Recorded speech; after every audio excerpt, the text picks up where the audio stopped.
मंत्रालय की तरफ से जारी की गई गाइडलाइंस के बाद एयरपोर्ट पर विदेश से आने वाले यात्रियों की टेस्टिंग अब शुरू हो चुकी है। अब देश के सभी एयरपोर्ट पर विदेश से आने वाले यात्रियों की स्कैनिंग और कोरोना उनका टेस्ट होगा।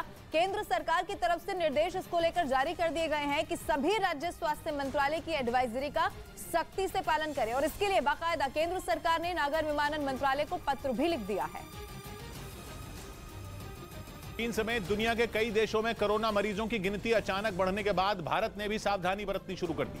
देश के कई शहरों में एयरपोर्ट और रेलवे स्टेशनों पर यात्रियों की जांच शुरू हो गई। हालांकि ये अपील भी की गई कि लोग दूसरे देशों का हाल देखकर कतई न घबराएं। पटना के रेलवे जंक्शन पर यात्रियों की रैंडम जांच शुरू कर दी गई।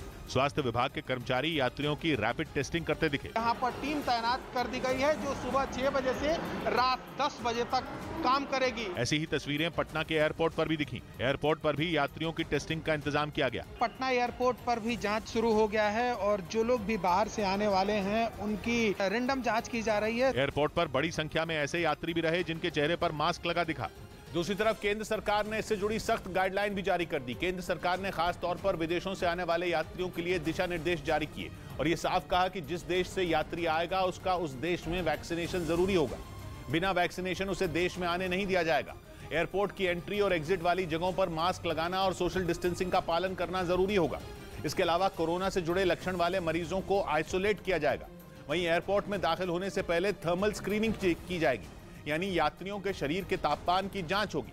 इसके अलावा फ्लाइट के कुल यात्रियों के 2% यात्रियों की रैंडम सैंपलिंग होगी। दूसरी तरफ केंद्र सरकार ने नाक से दी जाने वाली वैक्सीन को भी मंजूरी दे दी, जिसका इस्तेमाल एक प्रिकॉशन डोज की तरह होगा। पहले से कोवैक्सीन लगी हो या कोविशील्ड, प्रिकॉशन डोज के तौर पर नाक से दी जाने वाली वैक्सीन लगाई जा सकेगी। भारत बायोटेक की इस नेजल वैक्सीन का नाम इनकोवैक है। जिन लोगों को सुई लगवाने से डर लगता है या तकलीफ होती है उनके लिए ये वैक्सीन उपयोगी साबित हो सकती है। दूसरी तरफ दावा यह है कि नाक से शरीर में जाने वाली वैक्सीन वायरस को शरीर में दाखिल होने से भी रोक सकती है। 18 साल से ऊपर की उम्र का हर शख्स कोरोना की इस नई वैक्सीन को लगवा सकता है। सरकार का दावा है कि बहुत जल्द कोविन ऐप पर इस वैक्सीन का विकल्प भी दिखने लगेगा। उधर चीन में लगातार बढ़ रहे कोरोना के मामलों को देखते हुए केंद्र सरकार भी अब पूरी तरीके से अलर्ट हो चुकी है। कोरोना को लेकर केंद्रीय स्वास्थ्य मंत्रालय की तरफ से लगातार गाइडलाइंस भी अब जारी की जा रही है और इसी कड़ी में दोबारा राज्यों को स्वास्थ्य मंत्रालय ने चिट्ठी लिखकर कई तरह के दिशा निर्देश दिए ताकि किसी भी सूरत में देश कोरोना के हालात से निपटने के लिए तैयार रहे। जैसे ही स्वास्थ्य मंत्रालय की तरफ से चिट्ठी जारी की गई, राज्य सरकारें भी तैयारी में जुट गई। उत्तर प्रदेश के मुख्यमंत्री योगी आदित्यनाथ ने डिप्टी सीएम ब्रजेश पाठक और स्वास्थ्य अधिकारियों के साथ बैठक की, जिसके बाद अधिकारियों को कोरोना के नियंत्रण और निगरानी बढ़ाए जाने के साथ ही वैक्सीनेशन में तेजी लाने के निर्देश दिए। और स्वास्थ्य मंत्रालय ने ऐसी ही तैयारी राज्यों को करने के लिए भी अब कह दिया।